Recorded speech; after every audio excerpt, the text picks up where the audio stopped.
Bienvenue dans cette vidéo. Nous sommes en juin, le mois des fiertés qui célèbre l'avancée pour les droits de la communauté LGBTQIA+. Et du coup, vous êtes peut-être comme moi déjà posé la question, pourquoi en juin en fait?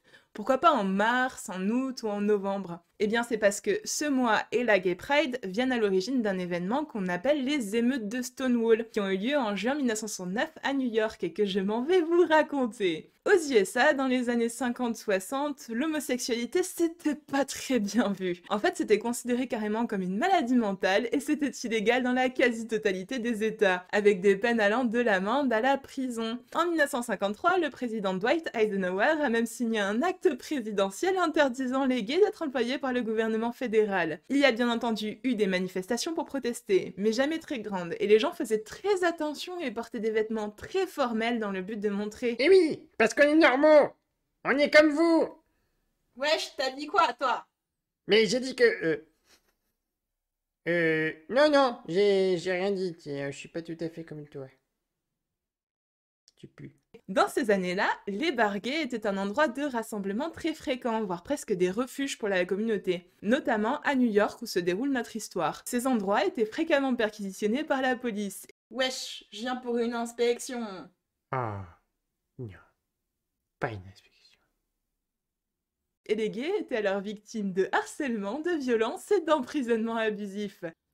L'un de ces bars était le Stonewall Inn, qui était tenu par la mafia. L'endroit était très populaire et presque une institution de Greenwich. Déjà parce que c'était un des rares qui acceptait les drag queens, et aussi parce qu'ils avaient corrompu la police pour être prévenus des descentes à l'avance. C'était pas vraiment un paradis, plutôt un dépotoir. Les patrons avaient coupé niveau budget à peu près tout ce qu'ils pouvaient, niveau sécurité incendie, propreté des toilettes, ils diluaient l'alcool avec beaucoup d'eau, et ils ont aussi fait chanter leurs clients riches en les menaçant de révéler leur homosexualité à leur famille et à leur patron, bref, des gens ultra charmants. La police ne se privait quand même pas de faire des perquisitions, et c'est ce qu'ils firent dans la nuit du 28 au 29 juin 1969. Les patrons, ce coup-là, n'avaient pas été prévenus, ont alors débarqué 7 flics qui ont commencé à confisquer l'alcool et à arrêter les gens. Ils ont notamment arrêté une femme lesbienne, et quand ils l'ont forcée à rentrer dans le van, elle a crié à la foule des clients qui s'étaient réfugiés dehors « Wesh, vas-y, on l'embarque !»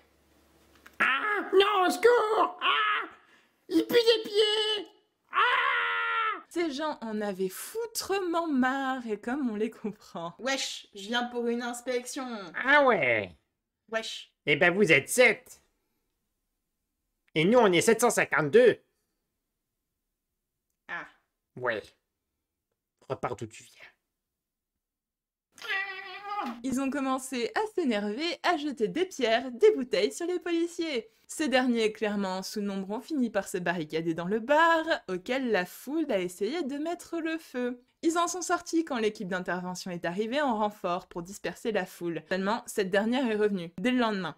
Et les émeutes accueillant parfois jusqu'à 2000 personnes ont duré 5 jours de plus. Un an après, le 28 juin 1970, pour commémorer les émeutes de Stonewall, il y a eu la première Gay Pride. D'abord à New York, appelé officiellement le Christopher Street Liberation Day, puis les jours suivants à Los Angeles, San Francisco et Chicago. Le slogan était Say it loud, gay is proud. Le but était de célébrer l'identité LGBT et manifester pour leurs droits civiques. Et c'est resté le même encore aujourd'hui, même si les demandes ont pu évoluer au cours des années. En fait, on peut dire que ces événements, comme les autres actes de résistance majeurs, sont devenus légendaires dans l'imaginaire collectif américain. Et du coup, plein de questions et de mystères se sont créés autour. Par exemple, qui a jeté la première brique? Alors, c'était devant un bar, donc en fait, il n'y avait pas vraiment de briques à foison par terre que tu pouvais jeter sur les policiers. Donc ils ont plus pris des cailloux et des bouteilles. Mais du coup, qui a jeté la première bouteille? Certains ont crédité les drag queens Marsha P. Johnson et son amie Sylvia Riviera, qui étaient toutes les deux là ce soir-là. Toutes les deux sont des figures importantes, ultra marquantes. Notamment à cause de l'association STAR qu'elles ont fondée et qui hébergeait les jeunes LGBT mis à la rue par leurs parents. Sylvia est aussi connue pour avoir milité avec le Gay Liberation Front et Marsha a aussi entre autres milité avec l'association ACT UP, qui est la première association de lutte contre le sida. Le sida a en effet fait des ravages dans les années 80 parce que les dirigeants comme Reagan et Margaret Thatcher considéraient que c'était la punition de Dieu contre les personnes gays. Alors pourquoi s'embêter à faire quoi que ce soit? Je rappelle qu'on n'a toujours pas de remède aujourd'hui. Au passage, ce triangle rose là fait référence à celui-là, qui est un symbole de la communauté LGBT. Un symbole ultra important puisqu'il a été utilisé par les nazis, comme l'équivalent de l'étoile jaune pour les gays. Ce poster me semble donc sous-indiqué. Bref, je trouve ça pas très cool de se souvenir d'elles pour quelque chose de faux vu le boulot qu'elles ont accompli à côté. L'une des légendes les plus folles raconte aussi que les émeutes de Stonewall ont été causées par la mort de Judy Garland. Pour ceux qui ne la connaissent pas, pauvre malheureux, c'était une actrice monstrueusement talentueuse qui a eu une vie assez misérable. Elle est connue notamment pour avoir joué Dorothée dans Le Magicien d'Oz. C'est une icône de la communauté à l'époque, à tel point que pour savoir si quelqu'un était gay, tu pouvais demander « Es-tu l'ami de Dorothée ?» Elle est morte le 22 juin 1969 et a été enterrée à New York le 26, donc 2 jours avant les émeutes. Mais les événements ne sont pas du tout liés. D'ailleurs, un autre mythe raconte que le drapeau arc-en-ciel serait inspiré de sa chanson Over the Rainbow, qui n'a jamais non plus été confirmée. Bref, faites attention aussi à ce que les gens peuvent raconter. Et ce sera tout pour moi pour aujourd'hui. Si cette vidéo vous a plu, n'hésitez pas à laisser un petit like, ça fait toujours plaisir, à commenter, ça nous fait aussi vachement plaisir d'avoir vos retours, que ce soit vos opinions sur les vidéos ou les sujets que vous aimeriez qu'on aborde ensuite. N'hésitez pas aussi à vous abonner si ce n'est pas déjà fait. Joyeux mois de fierté! Parce que je suis trop fier de moi. T'as pas tout compris, je crois. Mais si, je suis trop belle. Je peux être fier de moi.